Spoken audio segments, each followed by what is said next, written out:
morning, Todd. How are you, man? Man, I'm better than I deserve. I'll tell you. Welcome to Big Fish Bait and Tackle. This is close to your place, close to my place. Yeah. Great place, isn't it? Now I know where to go to get what I need to catch those tuna out there. I'll tell you, man. Yeah, and you've crossed over. We're going to talk a lot about that as I hear a jet flying by. It's the weekend of the air show. Yeah.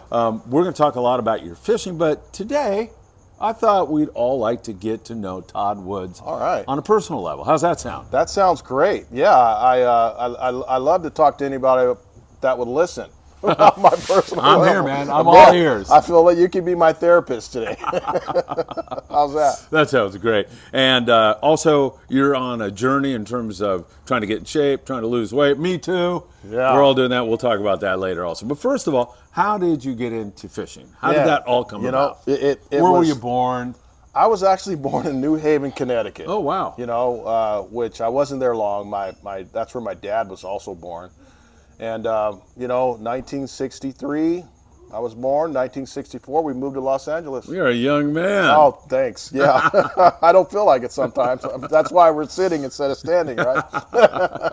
But yeah, I was born in New Haven, Connecticut. I don't remember much, of course, because I was 1 year old when we moved. Yeah. And we moved to Los Angeles, and we actually, this is kind of a neat little story. Have you ever seen the movie Boys in the Hood? Yeah. Yeah, well, I lived on that street. Really? Yeah, that's Cimarron Street. I believe my address was 5914, and that's where we lived. Yeah, and that wasn't, when you watch the movie, that really wasn't our life, as far as, all the gang activity and whatever. And I think, but my dad kind of saw the writing on the wall, seeing that it was becoming that. Yes. So early on, it wasn't that way. No, not at all. You could walk to school, no problem. I did. My school was a couple blocks away, 59th Street Elementary School.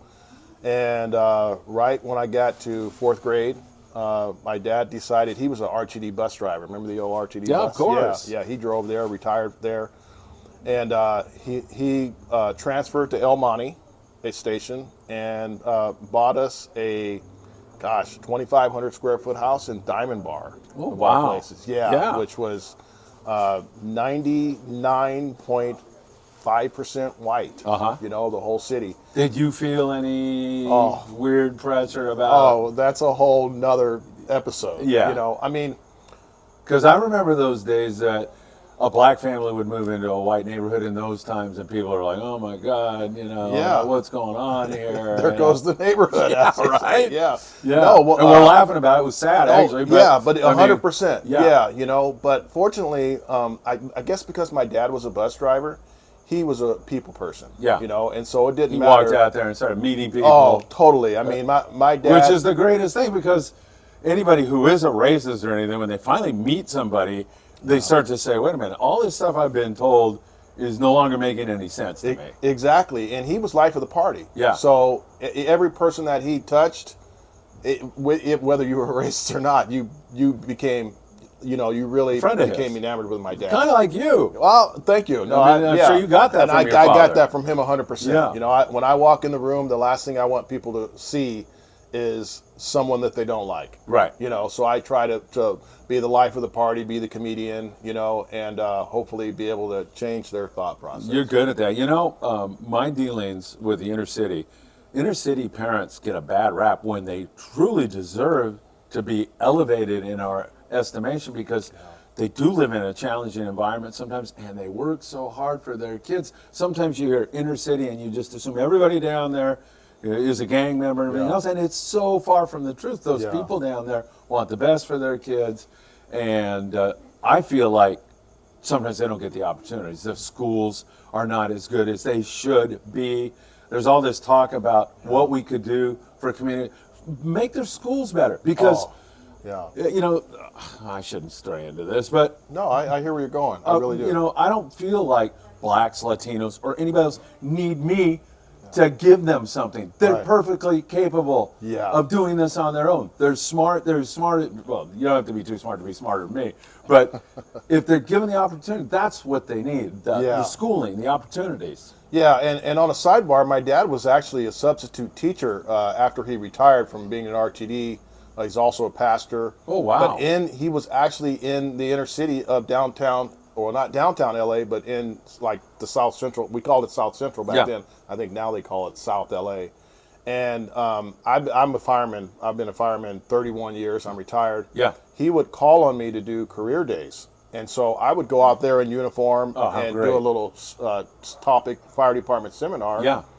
And you're right. The whole classroom would be completely empty except with chairs, and they had a TV monitor with a VCR. That was it. Yeah. That was the extent of the classroom. Yeah. You go to a classroom in I'll just use Diamond Bar or Murrieta, everybody's got their own laptop or iPad, you know, and so that's, you hit the nail on the head on that deal. Yes. There's definitely a difference between, you know, what we call lower to middle class to middle to upper class. Yeah, right. Huge difference. Yeah, and then you jump into a place like Beverly Hills, and it's really out of control, right? Those kids have all the advantages in the world to succeed. So you went from that, you went to Diamond Bar, and then... Yeah, so we moved to Diamond Bar, and I grew up literally in Diamond Bar from 4th grade all the way till I graduated from high school. Yeah. And the other deal is when I lived on what they call the north side of Diamond Bar, so it borderline Pomona, and so we didn't have a high school. So what would happen was they bused us into a high school in Pomona, Kenesha High School. Yeah. So now, was that a long bus ride? No, I would probably say maybe 5 to 10 miles at the most. Yeah, you know. But so now you have these white kids mostly intermingled with Hispanics and blacks, you know. And what year is this? I graduated in 81, so 78 to 81. How was it then? It was great. Okay. Yeah, because, I mean, I went to Bishop Montgomery High School and graduated in 76. We had black kids in our class, and I never felt any of that going on. So I'm happy to hear that. Here, the only problem that we had, and I can't remember what year was it, but do you remember I think it was called a docu-series called Roots? Of course. With Alex Haley? Yeah, of course. Yeah, it was during that era. Yeah. And I'm laughing about it because I was called, you know, the Uncle Tom and all these different words. As I'm sitting on the bus, we had these what we call Roots riots. And throwing bricks in the windows. Oh, my God. No one got killed. You know, a couple people probably got hurt or whatnot. You know, Yeah. this was before, you know, AK-47s and all that Yeah, stuff. thank God it was only bricks, right? Yeah, you know. But yeah, so that was an experience. Yeah, of You know, course. and then, of course, everybody looked at me to like, what do we do? What do we do? I go, I don't know. Don't blame me. Yeah. I got nothing to do with Take this. me home. I got homework. Yeah, exactly.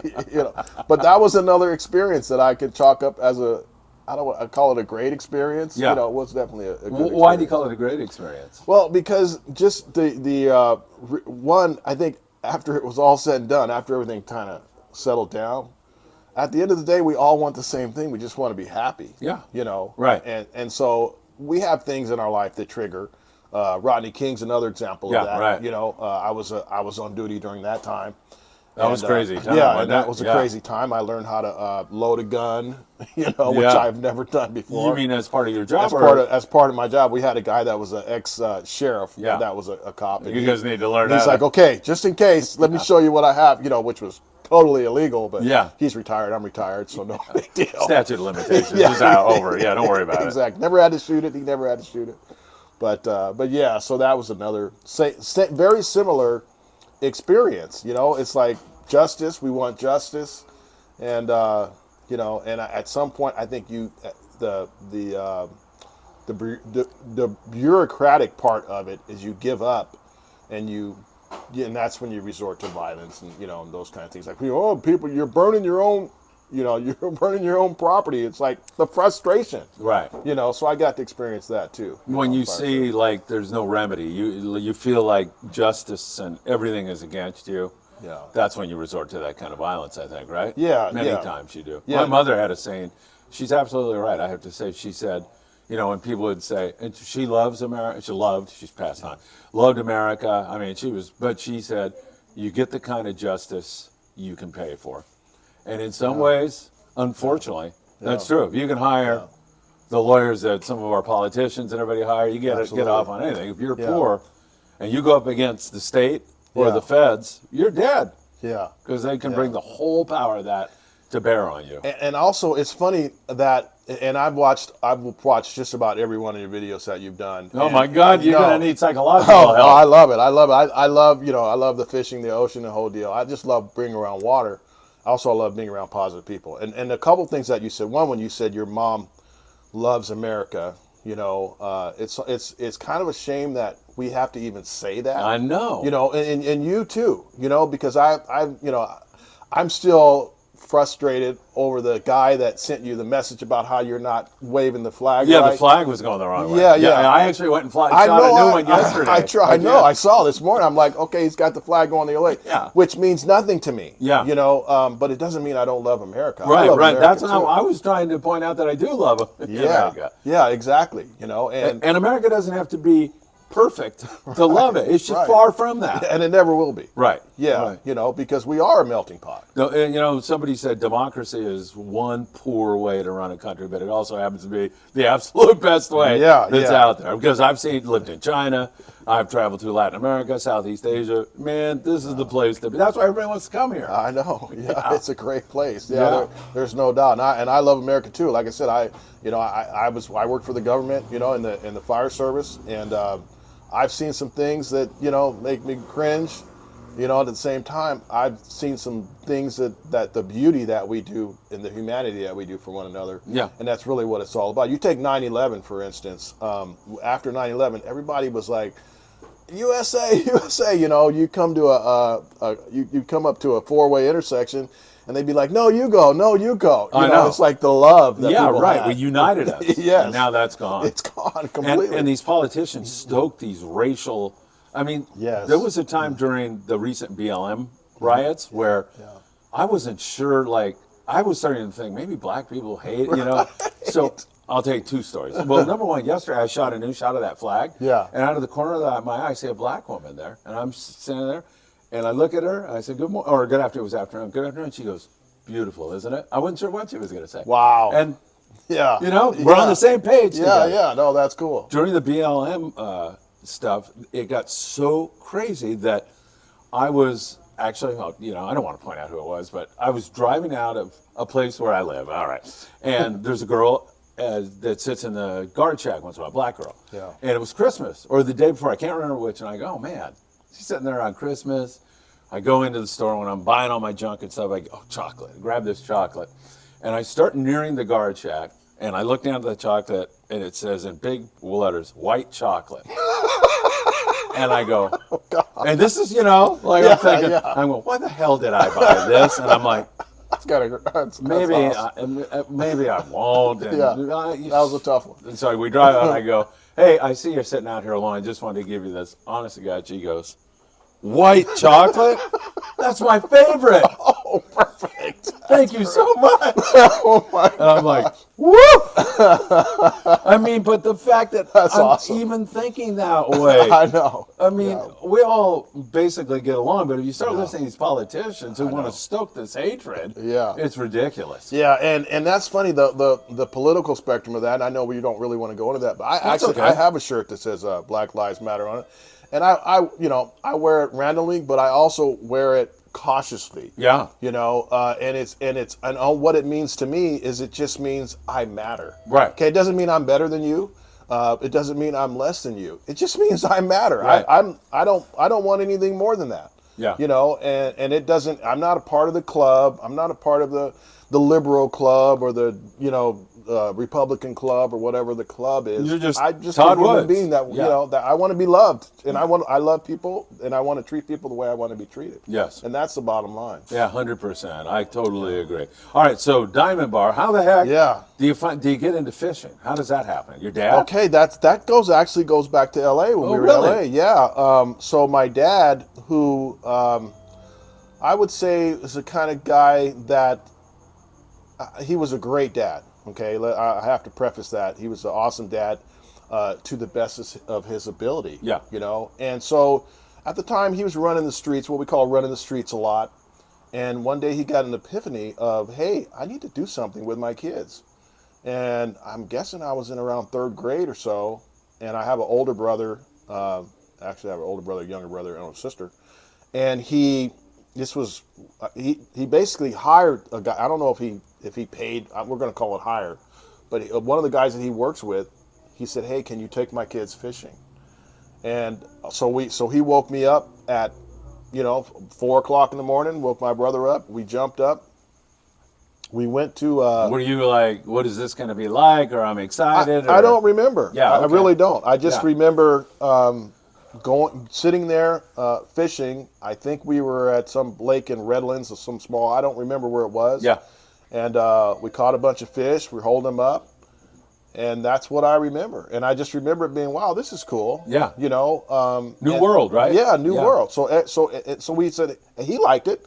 My mom loves cooking fish. Yeah. So of course we had fish for dinner, and all that. Which just prolongs the whole adventure, Yes, right? Yeah. yes, fish that we caught. Yeah. Yeah. And so these trips continued, and then they continued to the point where I wanted more than just sitting there with a night crawler or a cheese ball or and so he even said to me, he made two comments to me that I'll never forget. One was, because we got up so early, he says, "Man, you get up so early, you should be a fireman." Really? Yeah. When you were how old? When I was 10 years old. Wow. Yeah. Planted that seed when you were 10, Yeah. and it came to fruition. Exactly. That's amazing. Yeah. And the other thing he said to me is, you should consider being a bass fisherman because you can't keep your bait in the water. Wow. I would throw my night crawler out there, and is there anything on it? Yeah. And that just bugged the what.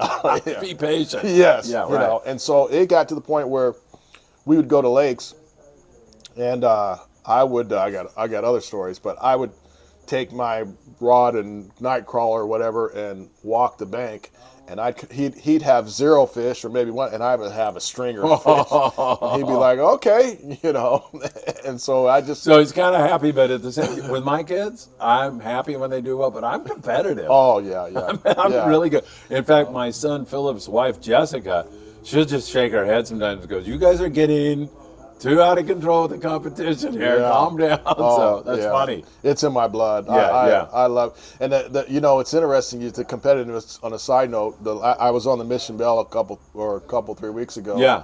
And the charter master did not set up a jackpot, and I think he did it for two reasons. One, because I think everybody's gotten too competitive. Yeah. In the crew. Yeah. And and he's in love. He's got a new girlfriend, so I don't think he was thinking about a jackpot. She was on the boat too. Oh yeah, that was his jackpot. Yeah, really, he already won it. Yeah.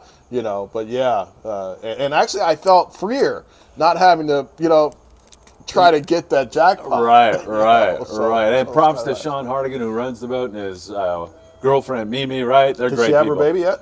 I don't think so. I think it's a few more weeks. Okay. I haven't heard anything, and Yeah. I kind of watch all that. So I'll send her a note later today. Yeah, It's a good idea. Good deal. We'll see how that's going. So that's funny. So your father, you got into fishing that way, and man, pay attention to what you say to your kids, for God's sakes. You can be a fireman and a bass fisherman, and both those things came to fruition. And absolutely. do you think? Obviously, 100%. right? Yeah, right. Yeah, you're and your wife too. Pay attention to what you say. Yeah, right. Especially that they have good memories. Yeah, oh my God, do they ever? Yeah. You have to tell me, especially those ones from Costa Rica. Let me tell you, they never forget. Yeah, awesome. But yeah, so that was that, and then from that, somehow I got attached. Well, so a friend of mine who lived around the corner, his dad was in a bass club, and I would go to his house. He would make these jigs in the oven. I guess you bake the enamel or whatever. Right. Now granted, this is 1970 something, somewhere around there. Bassmaster was, the magazine to read. I'd go to his house and read all his Bassmaster magazines, and his name's Dennis Dinga, by the way. And I would really, really pick his brain about bass fishing. And one day he invited me to go to Lake Mojave, which is where the U.S. Open's going to be this year. Yeah.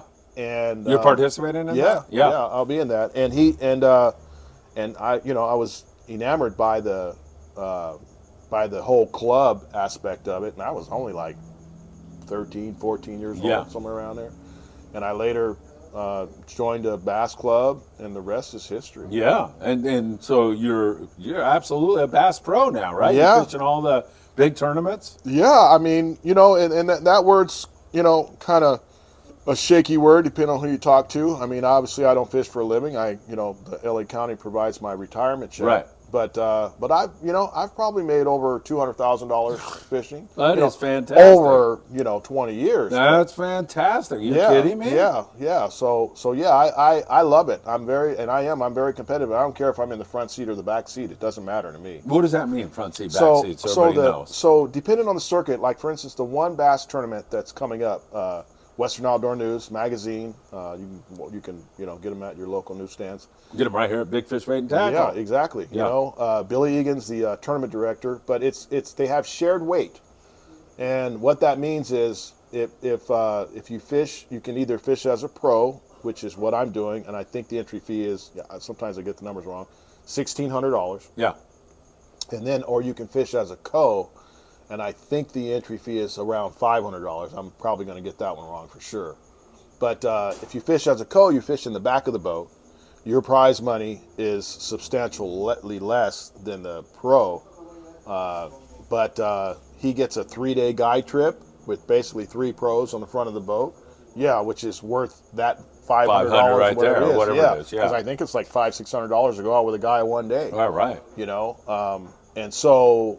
Yeah, so you're competing, even though you're competing against all the other non-boaters, and then the pros are competing against the pros, but you're sharing the weight. So if you go as a non-boater and you fish with me, and we catch 10 pounds, or I catch 10 pounds, or you catch 10 pounds, it's 10 pounds. Oh, wow. Yeah, so you catch 5 fish, and it's your biggest 5. So, which is great because, as we talked about earlier with the competition, if you're competing against that person, you have a tendency to what we call backseating him. Yeah, right. Keeping him kind of at bay. Right. But if you're sharing working weight, as a team, you kind of leave the boat a little more open. Hey, throw over there, I'll throw over there. Yeah. And you kind of work. Yeah, you're working as a team. And you get assigned to a pro. I'm assuming you don't get every day. You get assigned. Right?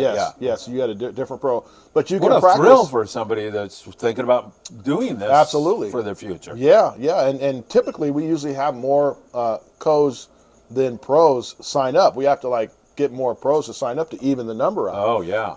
Because it's a bargain, at the price and everything. It totally is. I mean, you got a good chance of winning some money. Exactly. Yeah. What's like the prize at the Mojave thing, if you had to guess? If I were to get the would it be 6 figures? The pro prize is about $100,000. Uh-huh. Yeah, it's right around there. The co prize is right around 10 or 20 grand, somewhere around there. That's awesome. Yeah. Yeah. And they pay what they say 1 in 20. So if there's 100, then they pay 20 places. And I think there's going to be about 190 or so pros and 190 so co's. Yeah. So we should have a pretty good number. And it's October I want to get this right because my wife's birthday is on the 15th. It's October the 16th. Oh, okay. Day after your wife's birthday. Yeah. That's easy for you, right? Yeah, exactly. So that's coming up fast. That's coming up fast. Yeah. I'm going to start practicing next week. What do you do when you practice? You go you're not going to go to Lake Mojave, are you? Yeah, well, you are. So the lake's open, and I should have brought an example, but a lot of times what you do, if you're throwing a lure, like say this lure, what you want to do now, the biggest mistake the anglers make that don't succeed is they will throw this lure just exactly the way it is and catch fish. Yeah. Okay. What you want to do is any bait that you have that has a hook on it, you either want to cut the barb or you want to take pliers and bend it over. Yeah. That way when you make a cast with that lure and you get a bite, you will feel a bite with that bait. It will not eat the bait, and then you won't catch that fish a couple days later. It usually takes that fish an average from 3 weeks to 10 days to bite again. Oh, wow. Yeah, depending on that. That doesn't. If that you catch them. Yeah, if you catch them. but if you use this method. Yeah, if you use this method. They're ready to go again. Yeah, well, yeah, pretty much. Yeah. Yeah. Now, I always say this to people, and I realize it more than anything. If you watch fish in a tank, they're always moving. Yes. Okay, so that fish is in that tank. It might be from this side to the tank to the other side of the tank. Well, when you have a lake, obviously that fish, just like tuna, can be anywhere. Exactly. That's why you got these guys that, we caught 80 today, and then the next day they go to the same area and they're there's gone. nothing there. Yeah. Yeah, that's why I always laugh when somebody I'll talk to them and they'll say, we had 80 tuna today or whatever, and I'll go, oh, okay, good. And he goes, I'm not going to tell you where we were. And I'm like, I really don't want to know, number one. Number two, You're fishing offshore fish with tails. Yeah, exactly. You really think you're going to drive to those same numbers and those fish are going to be there with their mouths open? Right. Maybe, maybe not. But yeah, it's funny, They're right? they're always swimming. You know, they need to do like they do those patties and put a beacon in Yeah, that fish. exactly. Yeah, you know, so Exactly. they can figure out where that darn Some thing's guy going. told me he would tie up to patties and let some scope out, and then wake up in the morning and under that patty, man, and it drifted with him all night. And he'd wake up, toss a handful of bait, start catching fish, and it was full speed. So that's a great idea, man. Yeah, that's good stuff. Well, I've been on the Mission Belt twice this year, and the first time was a Dorado deal where there was. I wish I would have did some underwater shots on that. There was thousands of Dorado swimming around the patty. Oh and my God, and that's exciting. Isn't Yeah, it? they had a beacon on it. You know, and I guess they stayed on those fish for a good week. Oh wow. Before they finally moved, Yeah. or I think the beacon stopped working because all the other boats kept pinging off of it too. Yeah. You know. Did you recently make the crossover to saltwater fishing, or have you No. been a freshwater saltwater guy your whole life, or what? I not my whole life. Yeah. So here's another story. As a firefighter, what would that be? About 1994, 95. What station, by the way? And Well, I worked for Los Angeles County. okay. Like I said, 31 years. At the time, I was a fireman at a hazardous materials station. Oh, okay. We had 9 guys, and a lot of people assume that we just play cards and we eat. Eat donuts. Yeah, eat donuts, and the food that we eat is paid for by the citizens of the county. Well, Right. it's not. Right. We buy our own food. Yeah. But we also have a child fund, and after we eat, we play cards, and a lot of times, you know, again, another sidebar, but we play for money. Yeah. And so a lot of that money will go to a pot. And anyway, we had a bunch of extra money, and I came up with the idea. I said, hey, let's charter a boat. And so we chartered a boat. This was 1994. The Mustang. With Danny Cadota? No, No? it was Wayne Carr. Okay. Yeah. Okay. Do you know Yeah, of Wayne? course. Yeah. Yeah. So Wayne Carr owned it at the time, I believe. And does Danny own the Mustang? He owned it. Oh wow! Yeah. Oh, see, Yeah. that's great. That's going to be good for our conversation Yeah, right. next Thursday. Exactly. That's great. By the way, Todd will be on with Danny Cadota Show live Thursday night. That's going to be October what? I don't know what it is. 7th, maybe. Yeah, or something 6th? like that. Yeah. Next week. Yeah. Danny will be on, or Todd will be on with Thursday night. Danny on that show. Go ahead. Yeah, it'll be great. So we chartered this boat. It cost the guys $30 per person because of the money that we had in our fund, and we caught so many albacore. Oh my God. It was Back in the good old days. Yeah, it was incredible. I want to say 1994, 95, somewhere around there. Yeah. Yeah. And No, it was- those were a couple good years. Or right around there were good. Yeah. yeah, I was laying on the albacore. It was just awesome. You Oh know. my God. Yeah. You have that photo still? No, Oh, I don't think man, so. Todd. I might have it somewhere. I'll have to dig up in the old Yeah, archive. yeah. So do you like the freshwater thing or the saltwater thing more, or they're both great experiences? Different, maybe. maybe. Yeah, they're different. I love the experience. I love the waiting game part of it. You know, the fact that you'll be sitting there just cruising in the boat. It doesn't matter if it's a private charter or a, party boat. You're just cruising. Well, most of the time before you even start fishing, you're going out for 2 hours doing nothing, But I like that. You can talk to some people, get to know them, kind of, which you don't get that same in the bass. I'm so competitive in the bass world. I'm like, okay, if you want to talk to me about anything, you got 5 minutes. Yeah, right. While we're idling out or while we're sitting here waiting for a number to I'm be called. focused on Yeah. winning 100. this thing. Exactly. Yeah. And so I love the part of that. And then a little more relaxed. Yes. A lot more relaxed. oh, for sure. Yeah. And then you can go hours and hours and hours, and then all of a sudden, hey, a patty or whatnot, we're going to make a stop here. Or the guy gets on the horn, hey, we're getting good marks here. I get excited. Yeah, My me heart too. starts Me pumping. too, right? Yeah. Yeah. And I'm good for about a day and a half. That's about. I'm not a 5-day guy, 3-day or 4-day guy. It's just about enough for me to be out on the ocean. Day and a half's good for you. That's Yeah, your limit. that's about Yeah. my Have you had some good trips this year? Well, my best trip. I haven't done the day and a half this year, but I did. Now I'm going to tell a lie on myself. I did the 5-day trip on Tony Reyes. Oh, you did? Yeah. How was that? Oh, that was incredible. incredible. I'll bet. Yeah. I have never done that over there with him. Oh, and I my knew gosh. Tony very well. The older, senior? Yeah. Knew him really well, because he found a gringo that spoke Spanish. So he Oh, wow. at the Fred Hall show and stuff. So Yeah. tell me a little bit about that Yeah. experience. So we talked about this before. The guy that does the morning prayer. Tim Costin, Pastor Costin. So you put a morning prayer up on your Facebook page every single morning, right? Every morning, Monday through Friday. Yeah, I don't do it on. He doesn't do it on Saturday and Sunday for whatever reason, a break. I'm not sure. Yeah. But yeah, Monday through Friday, he sends. He's got a massive congregation email that he sends it out. He sends out a text message. And one day I said, hey, can you send me that morning prayer? Yeah. And then I said, do you mind if I post it on Facebook, on my social media? He goes, oh, no, go ahead. And so I've been doing that for a while now. Yeah, I notice it, and I like it all the time. Yeah. I think it's great. And my dad was a pastor also. When he retired from the bus deal, he got into the ministry, and he became a pastor. And so those two are they were best friends at the time. Well, my dad since passed away. But Tim loves bass fishing. I mean, loves bass fishing. Yeah. He even has a bass boat. But he's so busy with his congregation, he doesn't get a lot of chances to go. But he goes on this, he's been going on this Tony Reyes trip, 4th of July week, for like years and years. And he's been, man, you got to go out. You need to, catch a cabrilla, like a smallmouth on steroids, blah, blah. And finally he talked me into going this year. And I wish I would have been going all the other Before. So it's located in Mexico. It's out of San Felipe? Yeah, out of San Felipe. So did you drive there? Yeah, so we drive to San Felipe. Any people are worried about driving to Mexico? Any problems? No problem whatsoever. Of course, everyone's, when you tell them, hey, you're going to Mexico, be careful. You're going to get your head cut off. I felt safer. I live in Long Beach.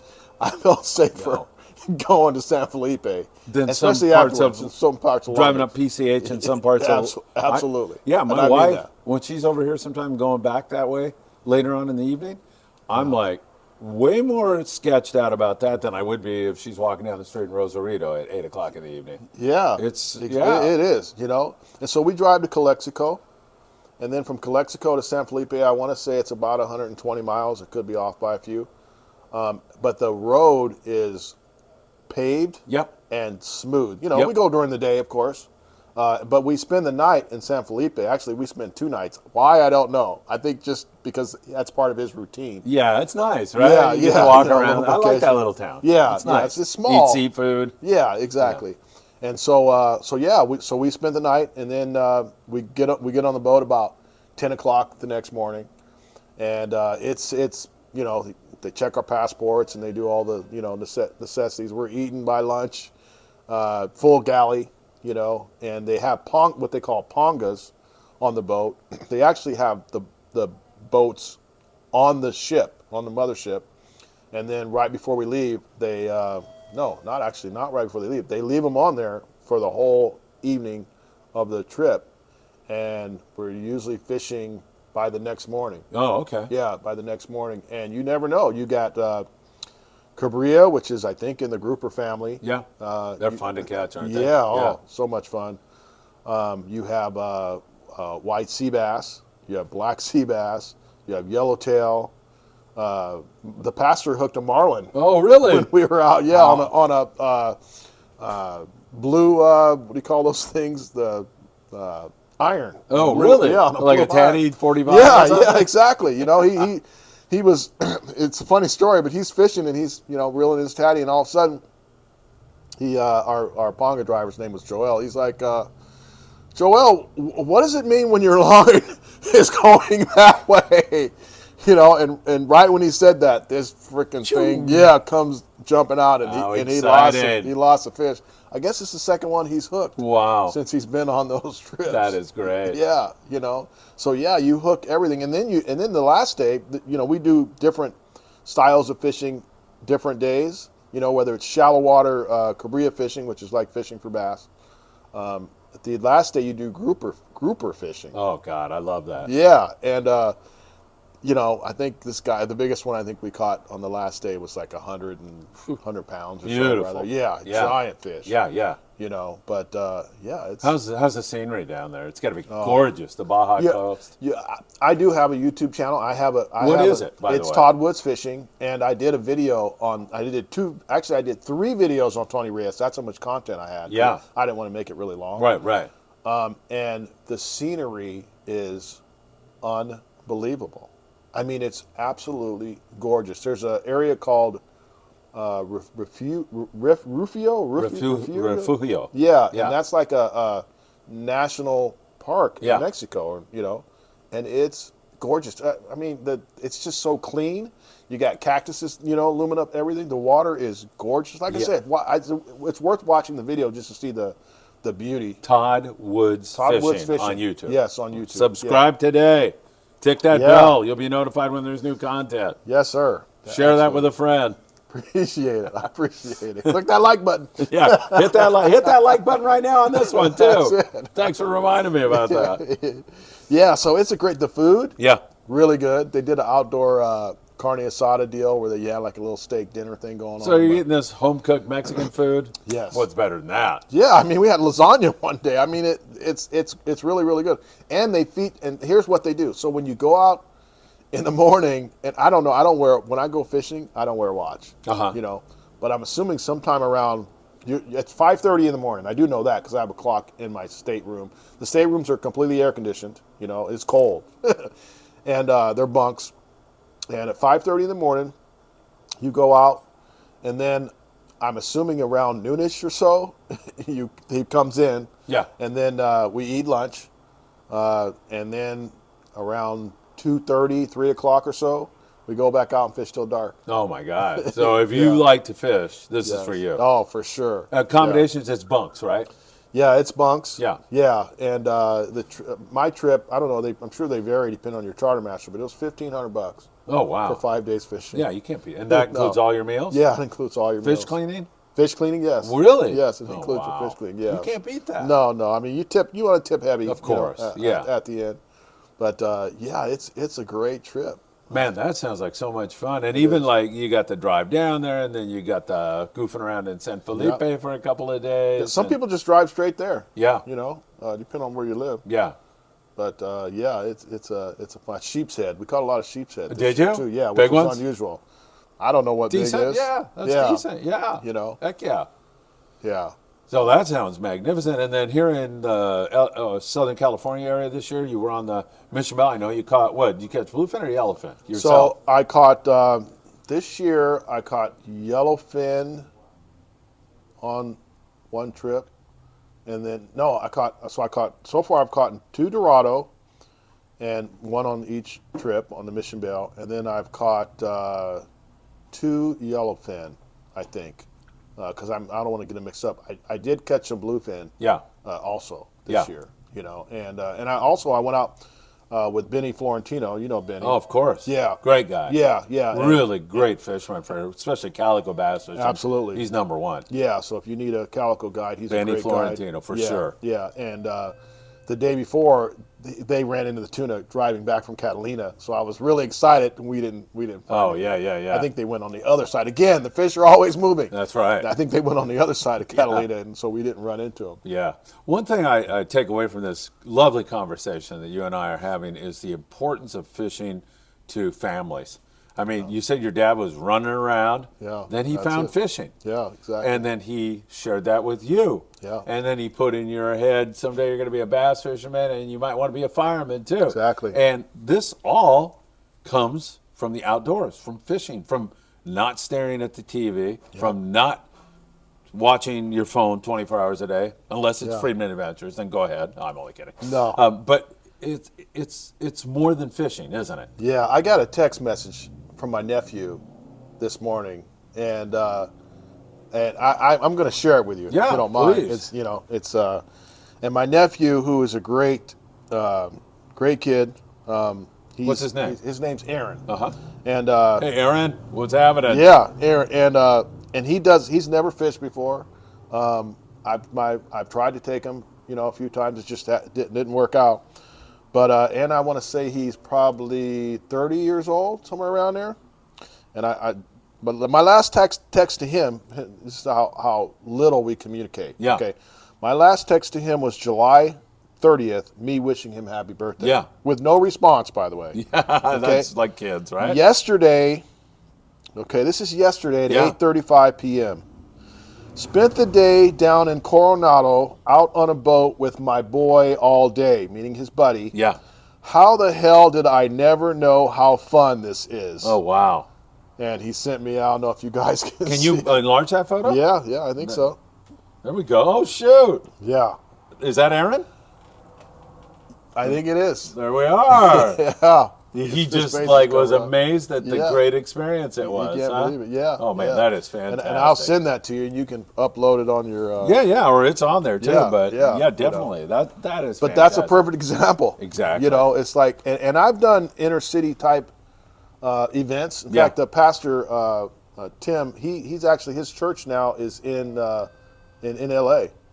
In the Inglewood area, Yeah. I believe. But We'll have to do something with him. yeah, that would be great. Yeah. And he actually, I think he got like a $50,000 grant to take kids fishing. Oh, that's great. Yeah. So, you know, and so I've done a few events with him doing that, and I mean the smiles Oh yeah. on faces when Yeah. when you get them to. Sometimes when you just get them out on the water, they don't have to catch anything. Absolutely. Yeah. From 19. Man, I'm not sure about the dates. I want to say 90 to 2010. We ended up taking over 100,000 inner city kids fishing. 100,000 in that time period. A lot of that help came from Don Ashley at Pier Point Landing in Long Beach. He was always there with the boat. Sometimes we couldn't pay for the boat. He provided it. Wow. Sometimes we could, and then finally we started raising enough money to do it. But I saw a lot of smiles. I know exactly what you're talking about. We'd provide lunch. My theory was, some guys, you get these volunteers that would come down who are all great, but some go, oh, let's go out and smear the yellowtail. And I'm like, dude, we're staying inside the harbor. No one gets sick. We're going to catch mackerel. Every kid on here is going to be thrilled with it. Hooked up, yeah. They're all going to catch one. Yeah. And we're going to be, and it worked like a charm. Because it's not about what I want to catch or what I want to see. It's about those kids and their experience, and you want that first experience to be good. Definitely. And that was so much fun, Todd. Now I'm kind of off doing the Mexico thing, but man, my heart goes back to that. Sometimes it goes to our veterans. There's so many there's so many people out there right now doing this veterans thing. They've been doing great work with our veterans who so richly deserve that kind of experience. Kids in the inner city. I focused on them principally because I felt like they don't get that opportunity. This is a new door opening for them. Yeah, you have a lot of love to spread, that's for sure. And you seem to be spreading it all over, you know, and that's the thing. I don't want to slow down. If I do, you know, I might change my direction a little bit. Yeah. But I'm the same way. I want to be able to provide, you know, I want them to experience what I experienced. Yeah, we'll have to work together on it a bit. You know, Yeah. start No, with that would be one, great. and then maybe I'll even take kids whale watching or whatever. Yeah, I'm gonna. Hopefully, Tim will be watching this, but I'm gonna contact him because hopefully we can put something together because he's always looking for help. You know, I don't know what the ratio is. You know, 1 to 20 kids or whatnot. You know, and it depends on the kids and their age. But I think we need the help. You know, they always need the help for people to help volunteer. Oh my! Let me tell you, this Friedman Adventures family out there that's watching this right now, they are the most giving, kind, wonderful people. You put that out to these guys and gals, and they'll line up to share and help out. They're wonderful people. It's crazy the connections that we're making because again, I was talking to another buddy. He just got his captain's license. He's been going out and slaying the tuna, by the way, and he won't let me mention his charter because he hasn't gotten all the paperwork in yet. Right.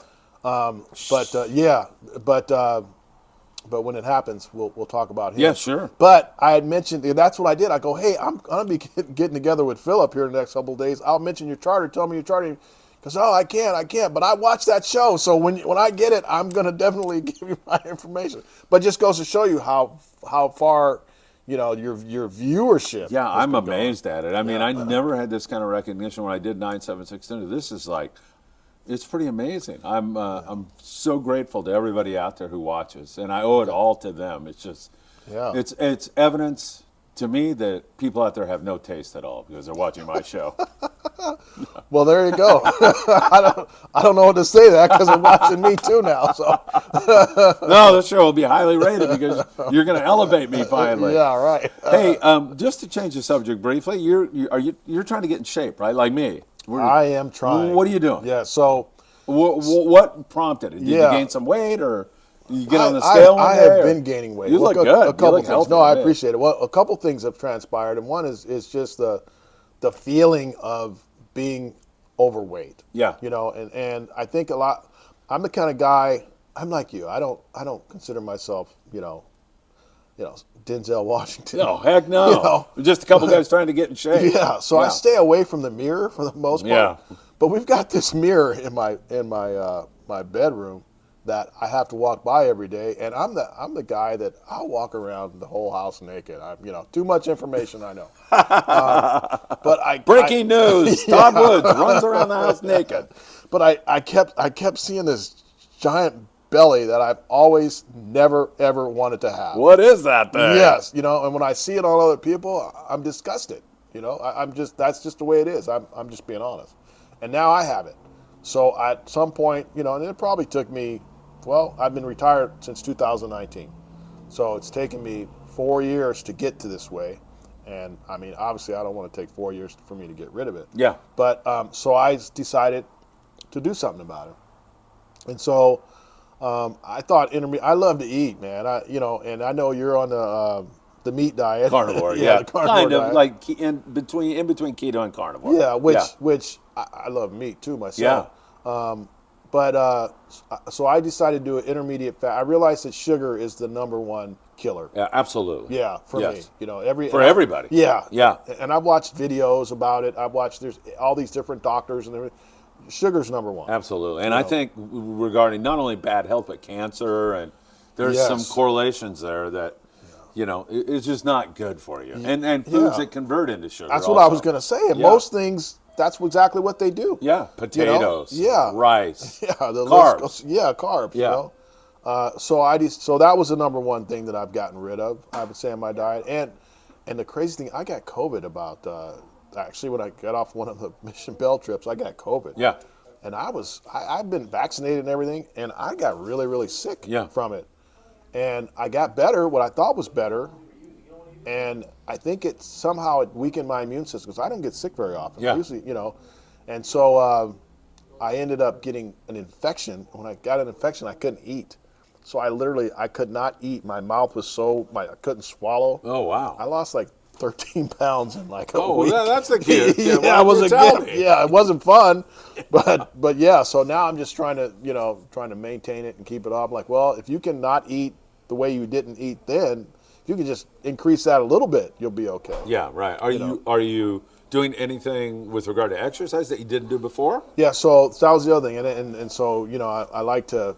Being a social media guy, I took a little video of myself, my wife and I. My wife had joined the gym a couple months ago, but I joined the gym with her, to give us some stuff to do together also. Yeah. So I joined the gym. That's great. Yeah, and so I'm trying to eat healthy, exercise, and intermediate fast. Yeah, I think that's really important. How long are you doing an 18-hour? I think they're 14 hours. So Yeah. I've got an app. There's a great app called Lose It. Have you heard of it? Nope. It's free. Uh-huh. Obviously, I paid for the premium part of it, but what's really, really neat about it, it has a QR scanner. So if you're eating craisins, for instance, in the bag, you could scan it. It'll pop up craisins, one serving is this many calories. You plug it in. And it'll keep your calories. That's calorie cool. count. That's great. All just about Are every you food. counting calories every day? Yeah, and I'm counting calories. Yes. Yeah. What's crazy is I haven't yet, since I've been sick, I haven't yet to been able to reach the peak of my calories. What is that? Like 2,500 probably? It's or like something? no, it's like I think it's 2,200. Yeah, Yeah, okay. and I think I've been eating on the average 15 to Yeah. 17. Yeah, I know what you mean. I have a hard time. I come to dinner sometimes and I'm so satiated, I think because of the meat, that I'm just, okay, I guess I should do this because I haven't eaten that much today. But yeah, that's great. I think it's fantastic. The gym stuff you're doing is great. Yeah. And also, see if you agree with me, just an attitude of positivity. Yeah. I think that really helps with everything. It And I helps with think you everything. feel better. I really feel like nutrition, we don't attribute to it that it can make you feel kind of bad. Like if you eat a bunch of junk food and crap, I think you're more susceptible to feeling Depressed. lethargic and depressed. Yeah. Absolutely, don't you? Oh, yeah. I've done that myself. Yeah, oh yeah. You know, you pull into that drive-through and you get that double cheeseburger with fries. and No, a chocolate shake. milkshake. Yeah, yeah. You know, and you're just like so excited, and for 5 minutes you're like super This excited. is so good. Yeah, and then after about 10 minutes you're like, oh, what feel just like happened? crap. Yeah. Yeah. You know, but yeah, you know. and Your so- body's telling you that was Yeah. not good. Yeah, You definitely. need some other fuel. How do you? What I'm curious about though with the carnivore diet. Yeah. Do you take supplement vitamins or anything? I used to take a lot. My doctor told me, this is not the carnivore diet doctor guy, who is Dr. Sean Baker. Highly recommend you check him out on YouTube. Make your own decision. Listen to the Sure. guy and see what you think. Yeah. He told me I'm wasting my money with. He goes, they don't work. He goes, if you want to feel good about yourself, take 2 multivitamins a day. It was that might help you. So I haven't. Meat is one of the most dense food sources, full of all kinds of nutritional stuff: creatine, protein, vitamin C. Everything you need pretty much is in meat. Okay. And so you really don't get scurvy. You know, Yeah. nobody's getting scurvy, and your body changes, so it reacts differently to different stuff now. So if you're eating just meat, according to Dr. Sean Baker and many others, you're getting all the nutrition you need. You can stray off and eat organ meat, which you were told all the time is bad for you. Yeah. You have to eat fatty meat. The fat is what powers your body. Yeah. All the stuff you've been told not to do. Wow. You know, the food pyramid that we were all Oh, yeah. sold on by the government. And now, watch the opposition that's going to come after the carnivore diet, because we have all these plant-based companies coming out, and it's big money. And Yeah. you're not going to convince me that companies, whoever they are more interested in your health or my health as they are in making a big profit. So, there's going to be some misinformation coming. But like I say, my head might hit the floor here in 30 seconds. And you'll look down and say, everybody, that carnivore diet, I don't think was too good. No, it was It the vaccine. Right? Every time someone drops dead or blah blah blah, they blame it on the vaccine right now. But that being said, with the carnivore diet, I think that I know what I want to say. There's a video out there. I wish I knew the name of it. It's about milk. Yeah. And it's about how the government, milk makes a body good. Yeah, right. That was that whole, phase of they just wanted to sell product. Yeah. It's crazy. Yeah. The things that they that put we people's watch. health to the side. It's ridiculous. Yeah. Todd, what a great moment this was in time. Yeah. I'm Thanks so for having happy me. you came down here today, and it's great seeing you. You'll be on with Danny Thursday night. Thursday I'll night. be there too. Good. But I don't think I'll have to say a word. In fact, I may go out for a walk while you All two right. guys are going at it. And Yeah, I'll watch, I get a watch little the chattery. replay. Yeah.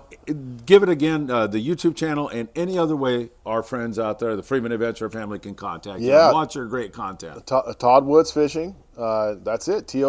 TODDWOODS Fishing. And that's same with Facebook, Instagram, and YouTube. Okay, perfect. Yeah, and like I said, watch that Cabrera Tony Reyes video. I'm going to go watch it right now. Yeah, it's a pretty neat one. I think you'll like it. Yeah.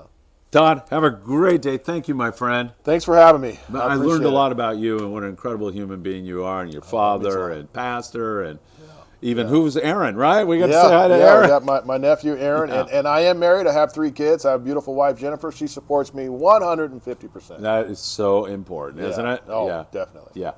All right. Thanks, everybody. Thanks for joining us. Todd Woods, everybody, and don't miss him this Thursday night with Danny. Thank you, Todd. Thanks, brother. Love you, man. Love you too. Thank you. All right.